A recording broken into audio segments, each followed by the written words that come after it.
And we're going to go back to the House Foreign Affairs Committee Chairman, Texas Congressman Michael McCaul. Sir, let me go back to the question before I lost connection with you. What did Egypt know? When did they know it? What did they say? And explain it to me. Well, I have to be somewhat careful with this. It's been reported by the Washington Post that the Egyptian intelligence informed the government, 3 days prior. My sense is it did not go to a very high level. I know Bibi Netanyahu very well. If he had a warning of this in advance, I think he certainly would have taken action. But I think the question is, what I can talk about is we know that Hamas was preparing for this for months, at least 6 months, maybe even to a year, that went completely undetected by either the United States intelligence or Israeli. So what did happen? We don't know.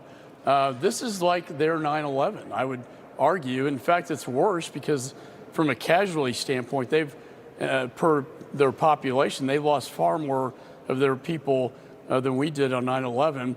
And of course, we had we looked back and had a commission that looked at what did go wrong. Why was there an intelligence failure? How can we improve the system? But I'll tell you this, collecting intelligence out of Gaza is very difficult.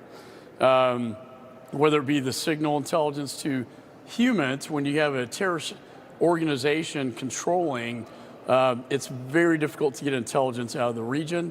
And I think this will be one of those questions that we'll look back on. But moving forward, I think Israel is defending herself, and rightly so. And the second phase of the operation, now that they've taken out command and control through airstrikes, will be on the ground, a house-to-house operation, building to building, to save the hostages and eliminate the terrorists. And that's going to be very difficult and very dangerous.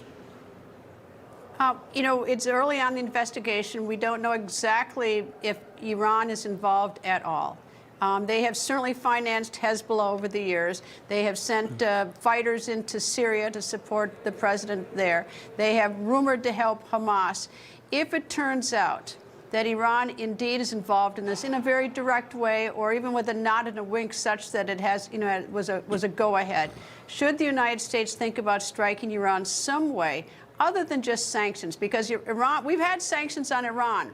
And we've now gotten to the catastrophic point where it's not just like one 9/11. This is like 10 9/11s rolled into one for Israel because of the size of that country. Well, I think that's something we'd have to do in consultation with the Israeli IDF and the Prime Minister. But let me just say this. I know the administration wants to sweep Iran under the rug, not talk about it. Their fingerprints are all over this. I mean, they gave Hamas $150 million last year alone, along with military equipment, weapons, rockets. They are complicit with what happened, and I don't see how you can possibly deny that. What I'm worried about is, can this be contained in Gaza, or are we going to see Hezbollah in Lebanon with 100,000 rockets light up, and the Iron Dome cannot sustain that? They're also a franchise, if you will, of the Islamic Republic of Iran. And so if you have that and you have terror operations in Syria, like ISIS, and then you got the military, Iran-backed military-backed Shia militias, if the call for jihad that Hamas is doing right now comes to fruition, that's a very dangerous scenario. So containment is very important right now, and escalation would be a nightmare scenario. Well, containment in some ways, though, says, let's all stand down. But the problem is that, people stood down before, in other problems in Israel. It gets worse every time. It's like at some point, there has to be, it's just not a matter of, coming to the table, because that hasn't worked. Well, look, I think there's a pretty big mission that's been ordered by the Prime Minister, and that's to eliminate and exterminate all terrorists in Gaza. That's going to take not days, not weeks, but months. And that's a pretty tall order. I predict they are going to exterminate all the terrorists, all of Hamas, who are basically oppressing, by the way, the Palestinian people there, and then occupy Gaza. What happens from there, I don't know. But we'll have to continue to worry about Iran. And why in the world are we giving them $6 billion too that we know they're going to put in terror operations? The Palestinians who are in Gaza right now who want to leave because Israelis are going to go in and get the terrorists, are they able to leave through the checkpoint into Egypt? Is Egypt willing to take them? I mean, where can these people go? The ones who are not part of Hamas and want to get away from what's going to happen. Where is there an out for them right now? Yeah,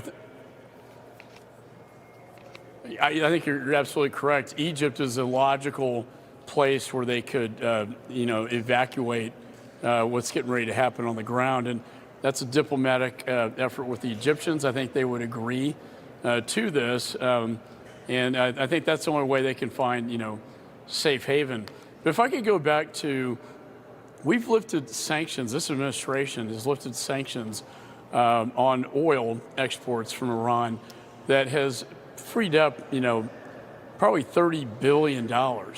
That finances our terrorism operations. Then we have this hostage exchange, which, by the way, these are like prisoners in this country from Iran who committed, espionage for innocent Americans. And then we free up $6 billion to be put into Iran under the conditions that it's for humanitarian purposes. Yet the president of Iran says he's going to do whatever he wants with the money.